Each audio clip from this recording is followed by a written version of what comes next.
So after about 7 to 10 days of the normal hormone shots that I'm taking, they call it a trigger shot. And that is your final shot that you take at the end of all of this before you go into the egg retrieval procedure.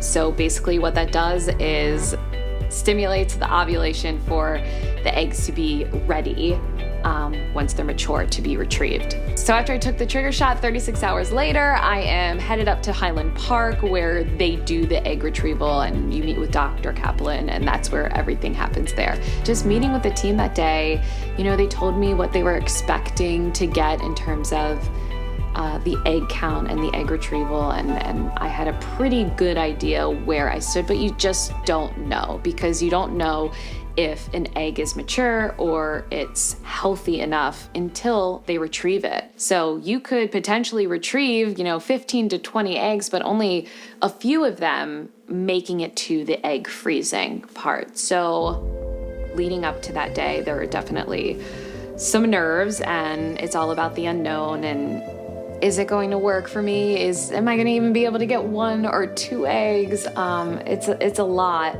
that you start playing this game in your head. But again, I felt good. I felt confident.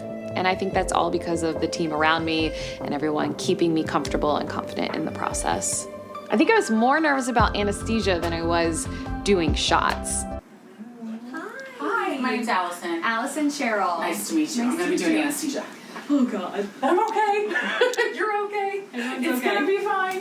Like having that feeling of going under and losing control. I think it's a control thing. So I was a little nervous about the anesthesia, but it is such a quick process. So once you go into the hospital, after they give you the anesthesia, the procedure is about 10 to 15 minutes and you're done. So it's super easy. I don't remember any of it. This is the ovary. These are the follicles, and hopefully there's an egg in each one of those. Normally, natural physiology only produce one of those. So we have all these follicles from the drugs. That's what they created. After waking up from anesthesia and after getting out of my fog and talking with the doctors, I was so relieved. I can't say that I had an amazing, number out of the egg retrieval process, but that didn't matter to me. It was more so knowing that, I put my heart and soul into doing this, going through that procedure and just getting the news that we were able to freeze some of my eggs. So you've done the whole first part of in vitro. You really should be proud of yourself. And I want those to be good tears. I'm making her cry, Dr. We're all Kaplan. crying here. She's making me In cry. a good way. It just was so meaningful. Like I felt that it was all meant to be, and even though I did this later than I really wanted to, in that moment, just feeling like really good and proud and taking control of something that is really important to me, because I do want a family in the future.